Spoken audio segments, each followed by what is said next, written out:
મેં પહેલા પણ કીધું હતું કે આ વખતે મોદી મેજિક નહોતો, પરંતુ જો ભાજપની વાત કરવામાં આવે તો ભાજપ પાસે કેડર બેઝ આખા કાર્યકર્તાઓ છે અને કાર્યકર્તાઓએ છેલ્લી ઘડીનો પ્રયાસ કર્યો હતો, એડી ચોટીનું જોર લગાવ્યું હતું. અને આપ જોઈ શકો છો કે ભલે પરિણામો અત્યારે કંઈ પણ કહેતા હોય, ટ્રેન્ડ કંઈ પણ હોય કે એનડીએની સરકાર બનશે કે આ વખતે બીજેપીને લોસ થશે, પરંતુ કાર્યકર્તામાં જુઓ કેવા પ્રકારનો ઉત્સાહ છે, કેમ કે એમને એમના લીડરો ઉપર ભરોસો છે. મારા કેમેરામેનને કહીશ કે એ શોર્ટ બતાવે અને જે જય શ્રી રામના જે નારા ચાલી રહ્યા છે એ બતાવે, કેમ કે જે ભરોસો છે એ ભાજપને પોતાના નેતાઓ પર છે અને નેતાઓને કાર્યકર્તા પર છે. કેટલા કાર્યકર્તા આપણી સાથે જે વાત કરવાનો પ્રયત્ન કરીએ.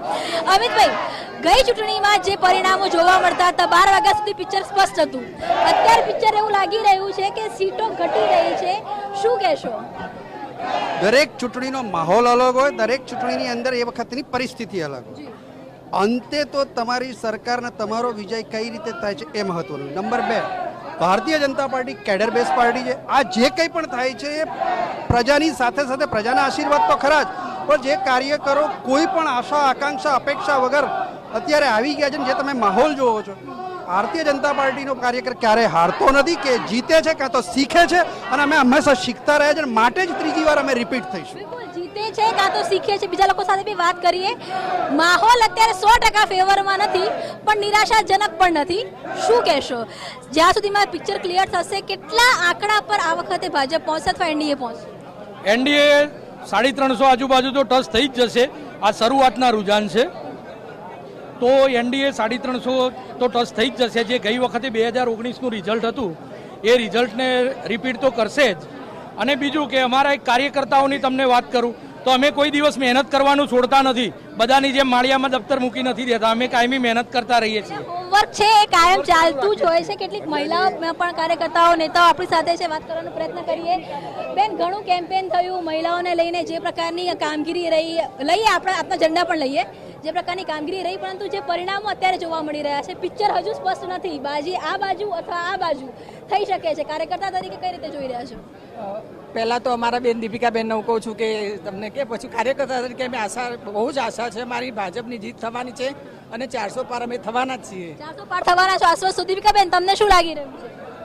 આદરણીય નરેન્દ્રભાઈ મોદીજીએ છેલ્લા 10 વર્ષમાં જે કાર્યો કર્યા છે, એમની જે સિદ્ધિ છે, અને નરેન્દ્રભાઈ ઉપર ભારતની જનતા જનાર્દને જે વિશ્વાસ મૂક્યો છે, ખોબલે ને ખોબલે મત આપ્યા છે, ત્યારે અબકી બાર 400 પારનો નારો નરેન્દ્રભાઈ આપેલો એ અત્ર તત્ર સર્વત્ર ભાજપનો ભગવો લહેરાશે એવી કાર્યકર્તાઓને ચોક્કસ. તમને બધાને આશા છે કે હજુ 400 પાર થશે આ વખતે? જીતની ચોક્કસ ખાતરી છે. 400 પારની છે કે નહીં આવે?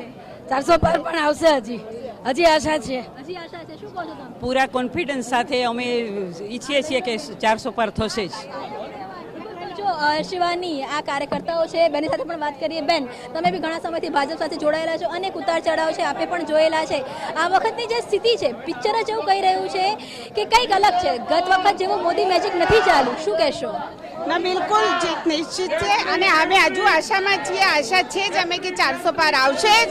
અને આપ રુઝાન જોઈ રહ્યા છો, ઉપર નીચે થાય, પણ એન્ડ આપ જોજો, પરિણામ જોજો, પછી આપ કહેશો કે શું છે. એટલે અંત ભલા તો સબ ભલા. સબ ભલા. બિલકુલ. તો અત્યારે આ જે કાર્યકર્તાઓ છે એ વર્ષોથી ભાજપ સાથે જોડાયેલા કાર્યકર્તાઓ છે, અને એમનું માનવું છે કે રુઝાન છે ચોક્કસ એમને જે રીતે આશા રાખી હતી તેવા નથી, પરંતુ કેટલા કાર્યકર્તાઓ છે જે માની રહ્યા છે કે 400 પાર થશે, અને કેટલા કાર્યકર્તાઓ છે એવું પણ કહી રહ્યા છે કે અંત ભલા તો સબ ભલા.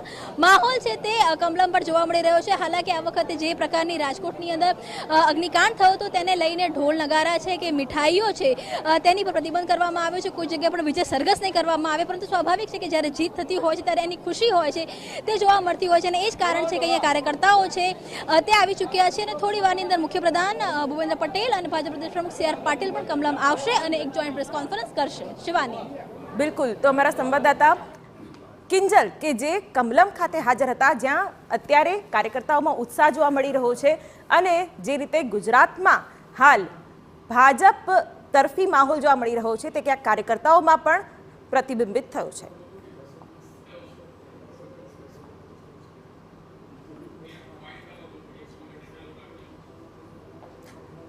તો હાલ મતગણતરીની પ્રક્રિયા ચાલી રહી છે, પરંતુ જે ટ્રેન્ડ સામે આવી રહ્યા છે તેમાં ઓવરઓલ આંકડો દર્શાવી દઈએ તો એનડીએને 296, ઇન્ડિયાને 226, જ્યારે કે અન્યને 21 બેઠકો મળી રહી છે.